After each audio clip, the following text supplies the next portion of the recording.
let's play devil's advocate. Metal is one of the most diverse, complex, and debated genres in music.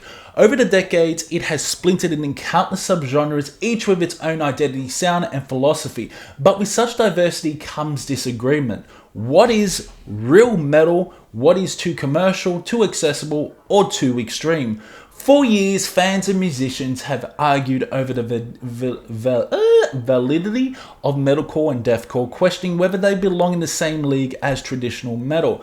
Meanwhile, in the underground, a darker subgenre exists, NSBM, or National Socialist Black Metal. Unlike debates over sound and style, NSBM raises a much fucking deeper question about metal as a whole. Should there be limits to artistic expression, or should all music be accepted under the banner of free speech? And then there's DSBM, Depressive Suicidal Black Metal, a subgenre that takes black metal's themes of nihilism and misanthropy to their extreme. Some see it as a raw emotional form of expression, while others argue that it romanticizes mental illness in dangerous ways. Today, we'll explore the fundamental differences in many's subgenres, the long-standing metalcore and deathcore debate, and the controversy surrounding NSBM and DSBM. So grab a coffee and let's get started. At its core, metal is built on distortion, intensity, and aggression, but how those elements are structured and performed creates vastly different results. There is no single sound that defines metal, rather, there is an entire spectrum of styles, each with its own approach to heaviness, melody, and atmosphere. Let's talk about thrash metal. One of the earliest evolutions of the genre is known for its speed and aggression. It takes a raw energy of punk and merges it with precise, fast-paced guitar riffing, double bass drumming, and socially conscious lyrics. Bands like Metallica, Slayer, and Megadeth brought thrash metal into the mainstream, using its breakneck pace and razor-sharp solos to carve out a distinct identity. Let's talk about death metal. It takes, again, aggression of thrash and makes it even heavier. It replaces thrash's shouted vocals with deep guttural growls, while the drumming is often relentless, featuring blast beats that create a chaotic, overwhelming wall of sound. The guitars use tremolo picking complex structures to produce a sense of brutality and darkness, with bands like Death, Morbid Angel, and Cannibal Corpse, Deicide, pushing the limits of musical extremity. Lyrically, death metal delves into the morbid and grotesque, tackling themes of horror, existential dread, and even philosophy. Let's now talk about my favorite genre, black metal. On the other hand, is not always focused on sheer heaviness. Instead, it thrives on atmosphere and raw emotion. Black metal bands embrace a lo-fi, often unpolished sound, using high-pitched shrieks, icy tremolo riffs, and eerie synths to create a sense of isolation and mysticism. It is a genre rooted in themes of nihilism, paganism, and rebellion against organized religions, with early pioneers like, of course, Mayhem, Emperor, Bathory, and Dark Throne establishing a sound that was as much about feeling as it was about musicianship. Let's now talk about doom metal. Doom metal is perhaps the slowest and most crushing subgenre, stretching notes into long drawn-out passages that feel suffocating in their way. Of course, there's other elements in different genres within the doom metal spectrum. Instead of relying on speed, doom metal leans into thick, sludgy guitar tones and melancholic melodies. Black Sabbath laid the foundation for doom, but later bands like Candlemass, Electric Wizard, and Paul Bearer took it to even darker, more despair-ridden places. It is a genre built on sorrow and introspection, using its massive sound to reflect themes of loss, suffering, and mortality. And then there is power metal, which takes metal in the complete fucking opposite direction. Where death and black metal revel in darkness, power metal embraces melody and soaring vocals and fast galloping riffs. Bands like Blind Guardian, Halloween, Rhapsody create music that feels like a battle cry inspired by fantasy, mythology, and medieval themes. The vocals in power metal are often operatic, with singers delivering high-pitched theatrical performances over intricate guitar solos. With such a wide fucking variety of styles, it would seem that metal is a genre with room for constant innovation and evolution. But for some, not all subgenres are accepted as true metal. And now we go on to the metalcore or deathcore debate. Real metal or not? So one of the most controversial discussions in metal is whether metalcore, deathcore should be considered legitimate subgenres, or if they are merely watered down versions of the genre designed to appeal to the mainstream audiences. Metalcore, of course, blends elements of metal with hardcore punk, featuring breakdowns, melodic choruses, and the combinations of fucking screamed harsh vocals and clean vocals. Bands like, of course, Killswitch Engage, Parkway Drive, and As I Lay Dying helped shape metalcore. Avenged Sevenfold as well, bringing it into popularity with its mix of aggression and accessibility. Deathcore takes elements from both death metal and hardcore, incorporating brutal breakdowns, blast beats, and deep growls. Bands like Whitechapel, Thyades Murder, Suicide Silence, Lorna Shore have thrived in this space, pushing the intensity of metal while retaining the rhythmic focus of hardcore. Critics of these genres argue that metalcore and deathcore simplify the complex structures that define traditional metal. They claim that breakdowns, a staple of both genres, rely too much on repetition, chugging riffs, rather than intricate songwriting. Clean sung choruses in metalcore are also seen as an attempt to make the music more commercially viable, appealing to a wider audience instead of maintaining the raw aggression of heavier metal styles. But is this argument fair? Metalcore and deathcore are pretty fucking heavy genres. Metal has always evolved. When thrash metal first emerged, traditional heavy metal fans argued that it was too chaotic and sloppy compared to bands like Iron Maiden and Judas Priest. When death metal pushed the limits of heaviness, many dismissed it as just noise. Even Metallica, once considered an underground thrash band, was accused of selling out when they embraced a more mainstream sound. So let's play devil's advocate here. Let's look at the defenders of metalcore and deathcore, and they argue that, like every other subgenre, they simplify an evolution of metal's sound. Many fans first discover metal through these styles, eventually working their way toward more extreme subgenres. If these genres introduce new fans to metal, do they not serve a purpose? They are gateway bands to more extreme metal.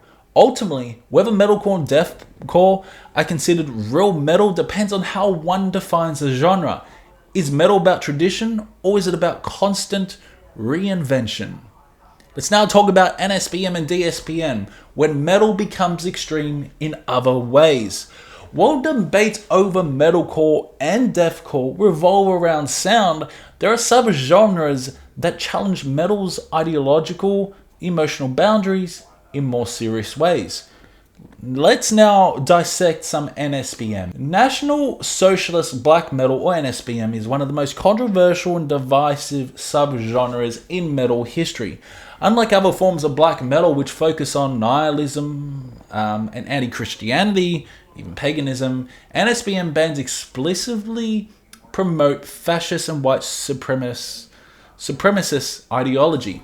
One of the most well-known NSBM bands include like Absurd, Graveland, Nocturnal Mortem, bands that started as traditional black metal but gradually adopted fascist themes. Their lyrics, imagery, and affiliations often align with far-right politics, glorifying figures from Nazi Germany and promoting racial purity. Some NSBM musicians have even been convicted of hate crimes, further cementing the genre's toxic reputation. Many traditional black metal musicians reject NSBM outright. Bands like Emperor, Dark Throne, Immortal have distanced themselves from any political association, maintaining that black metal is about personal freedom, not racial hatred. Even Varg Burzum, who himself has been associated with racist beliefs, has stated that black metal was never meant to be tied to any specific political ideology. However, NSBM's existence raises a difficult question. Should extreme music have limits? Let's talk about for NSBM. So some argue that metal has always been about rejecting societal norms, and therefore all ideologies, no matter how extreme, should be allowed to exist within it. They claim that banning NSBM is a form of censorship that contradicts black metal's original anti-establishment philosophy.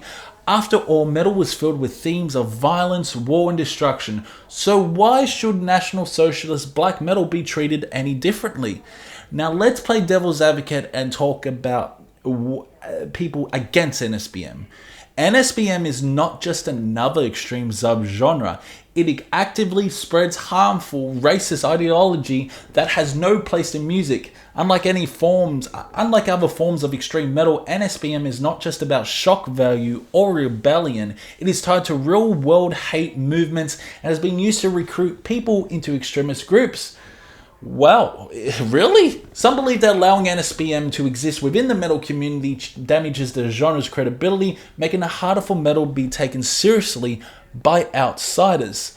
Now, even some festivals and venues have taken a hard stance against NSBM, banning bands with explicit ties to white supremacist movements. Streaming services like Spotify and Apple Music have also removed NSBM content, limiting its reach. However, NSBM continues to thrive in underground scenes where it is distributed through independent labels and private networks.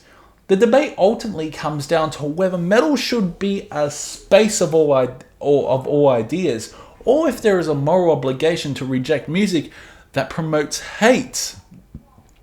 I personally love NSBM, so yeah, stick your brain, stick up your ass. So if NSBM is controversial for its political extremism, Depressive Suicidal Black Metal is controversial for its psychological and emotional extremism. DSBM emerged from the black metal scene in the late 1990s and early 2000s, taking the bleak, misanthropic themes of traditional black metal and pushing them to their darkest extremes. Unlike other black metal subgenres which often focus on anti-Christianity, mysticism, or nature, DSBM is intensely personal, dealing with themes of depression, self-harm, suicide, and mental illness. Bands like Zasfa, Shining, and Silence are pioneers of the genre, known for their tortured vocal performances, raw production, eerie minimalist instrumentation. The music often sounds distant and distorted, with slow hypnotic guitar melodies and ambient sections that create an overwhelming sense of despair. Vocals in DSBM are often high-pitched wails and screams meant to evoke pain and suffering rather than the traditional black metal aggression. Well, apart from fucking Shining, with amazing fucking riffs. So let's talk about the argument for DSBM as an art. Many fans and musicians argue that DSBM is one of the most honest forms of musical expression, providing an outlet for people struggling with mental illness. They see it as a way to channel personal suffering into art, much like how doom metal explores themes of loss and despair. Some argue that DSBM can be cathartic, helping listeners feel understood and less alone in their struggles.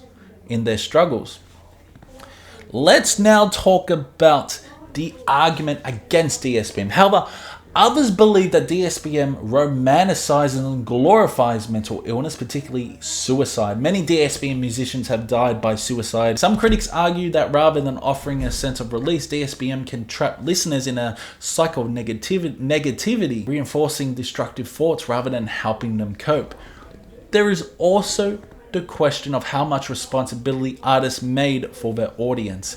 If a band's music contributes to someone's downward spiral, should the band be held accountable, or is it simply a reflection of the band that already exists in this world? Like NSBM and DSBM, forces metal fans to confront an uncomfortable question: where do we draw the line between artistic expression and potential harm? Metal is constantly fucking evolving, and with evolution comes debate. The arguments over metalcore, deathcore, NSBM, and DSBM all stem from the same core question: what is metal and what should it represent? Is metal about preserving its roots or about breaking boundaries? Should it be a space for all voices, no matter how fucking extreme? Or should it reject ideologies and themes that may cause harm? Interesting question. For some, metal should remain a free space where any topic, no matter how controversial, can be explored without restriction. That's what I base on my channel. For others, certain ideas, whether political or personal, go beyond music and become dangerous in a real-world context.